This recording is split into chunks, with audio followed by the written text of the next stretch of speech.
शहरातली पोरगी आजीला सुखाने चहा सुद्धा पिऊ देत नाही, खोड्या करतच राहते सारखी। नमस्कार मंडळी, माझं नाव पल्लवी। सुरुवात करते आजच्या व्हिडिओला। सकाळची सुरुवात शेकोटीपासून झाली होती हे तर तुम्हाला माहीतच आहे।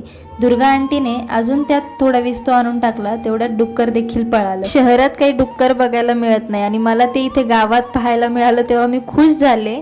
तर मम्मीन ते म्हणाले, बघा आता आमची पोरगी डुक्कर बघून खुश होते। इथे मम्मीला एवढा धूर लागत होता की तिने फुकून फुकून जाळ लावता लावता तिच्या नाकाला सर्दी सुद्धा झाली। घर छोटं असो वा मोठं, मातीचं असो वा सिमेंटचं, त्याने काही फरक पडत नाही। घरात माणसं किती जिव्हाळ्याने राहतात याला महत्त्व असतं। ज्याला बोलली त्याला समजलंच असेल। या माझ्या मामे आजी। इथे मम्मीने कुत्र्याची कीव करायला गेली, पण त्या कुत्र्याने मम्मीलाच त्रास दिला। त्याला जीव लावायला गेली, ते कुत्रं मम्मीलाच चावलं। तेव्हाच माझ्या अंगातली खबरी पल्लू जागी झाली आणि आजीला लगेच सांगायला आली की मम्मीला कुत्रं चावलंय। पण गप बसेल ती आजी कसली, ती लगेच म्हणायला लागली, लहान आहे का ती?